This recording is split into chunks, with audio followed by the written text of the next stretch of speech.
Morning सबैजनालाई। आज हामी कवाई आएको पनि 3 दिन भइसकेछ। फर्स्ट 2 डेज चाहिँ अलि रेनी थियो। आज भने बिहानै एकदमै मजाले खुलेको थियो, पानी पनि परेको थिएन। त्यही भएर एकदम आजको लागि चाहिँ के गर्ने भनेर हामी प्लानहरू बनाइरहेको थियौँ। बाहिर बसेर समुद्रको छेउमा टक्क बाल्कनीमा बसेर कफी अनि ब्रेकफास्ट खाँदै। अनि आज हामीलाई चराहरूले पनि साथ दिइरहेछन् ब्रेकफास्ट खान। अनि यो एकदम शान्त वातावरणमा हामी एकदम रमाइरहेछौँ। डे 3 मा कवाई आइल्यान्ड, यो हवाईको एउटा सानो आइल्यान्ड हो जहाँ चाहिँ सबैभन्दा धेरै नेचर भएको आइल्यान्ड, गार्डन आइल्यान्ड पनि भनिन्छ। अनि गार्डन आइल्यान्डबाट तपाईँहरूलाई स्वागत गर्न चाहन्छु। र यात्रा एकैछिनको यात्रामा हामीसँगै जोडिनु होला। र चराहरूले हामीसँगै पनि ब्रेकफास्ट खाइरहेछन्। आज हामी के गर्ने भन्ने चाहिँ खासै प्लान गरेको छैनौँ, तर लेट्स सी के हुन्छ। अहिलेको लागि चाहिँ ब्रेकफास्ट खाने अनि यहाँबाट निस्किने। आज हाम्रो चेकआउट पनि छ, यहाँबाट निस्किने अनि कुनै अर्को ठाउँमा बस्ने प्लान छ। त्यो बिचमा केही प्लान बन्यो भने विल सी, केही हाइकिङ पनि बन्न सक्छ, यतिकै ऱ्यान्डम डे टुर पनि हुनसक्छ। अहिलेको लागि चाहिँ अब हामी ब्रेकफास्ट गरेर यहाँबाट निस्किन्छौँ अनि let's see how it goes. यहाँ शिखर दाई अनि अनुप ब्रेकफास्ट खाइरहेछन् अनि त्यसपछि उनीहरू चाहिँ नुडल खाइरहेछन्, म चाहिँ फ्राइड राइस खाइरहेको थिएँ। अनि सबैजना आफ्नो आफ्नो गफमा मस्त, खानेकुरामा मस्त। अनि मैले चाहिँ दिउँसोको लागि पनि केही बनाइरहेको छु। यहाँ दिउँसोको लागि ठुलो लेफ्ट ओभर, सबै कुरा लेफ्ट ओभरलाई ठुलो बनाएर हामीले लिएर जाँदैछौँ। अनि इन्जोय दिस। कस्तो आज बिरयानी आउनु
बादलबारीको गीत गाएको त ल करोड पनि आयो। ल रातो गाडी आउनुपर्छ, त्यहाँबाट रातो गाडी आउनुपर्छ।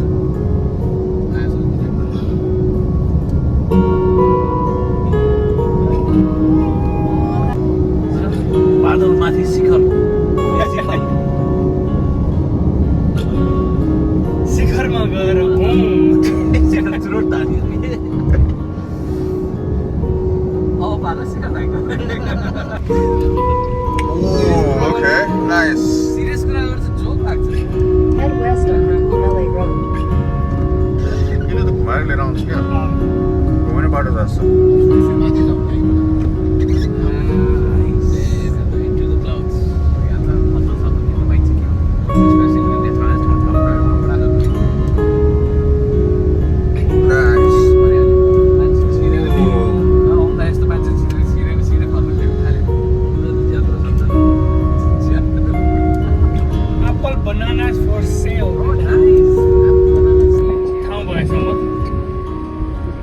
Turn right onto Hakulele Road. Head southwest on Hakulele Road. Continue on. Oh my gosh.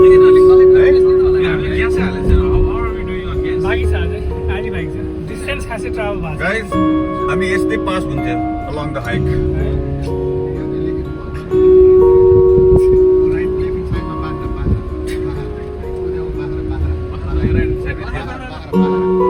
Baba, khoshi.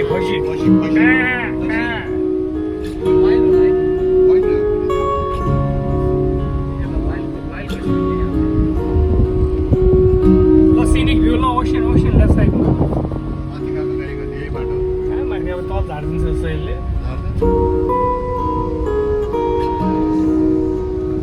YouTube चाहिँ जस्तो छ है त्यस्तै होला त्यो माथि छ कि भने लाग्छ त्यस्तै ब्रेकिङ ब्यालेन्स जस्तै मेक्स बनाउँछ कि त्यसो जस्तो ल हेर है क्या हो यो त है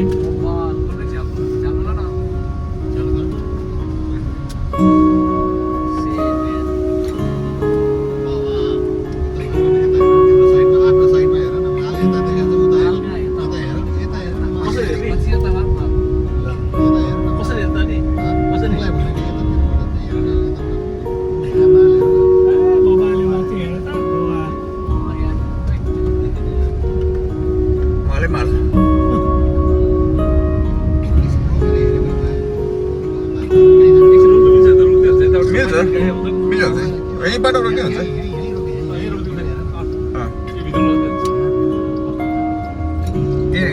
साइडमा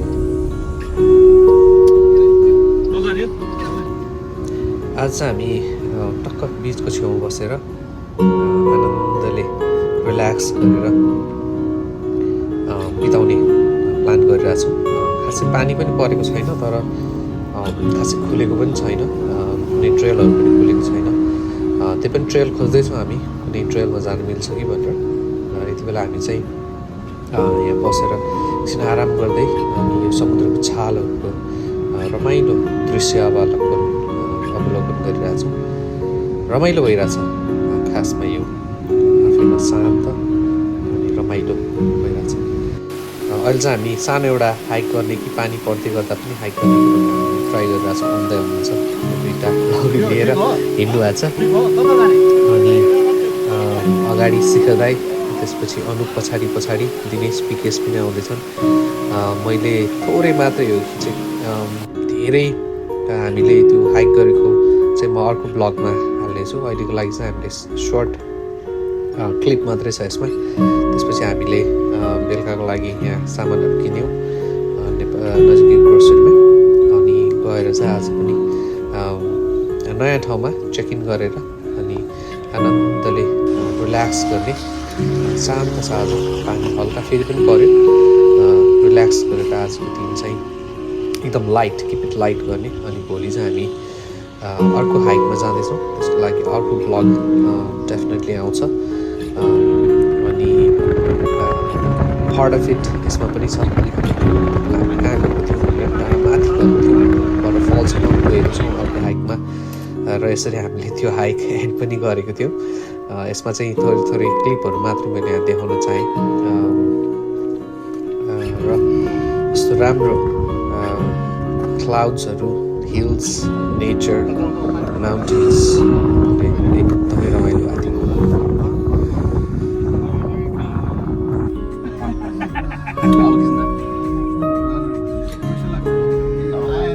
अलिक माथि हाल्नु न, जेरो पनि छ।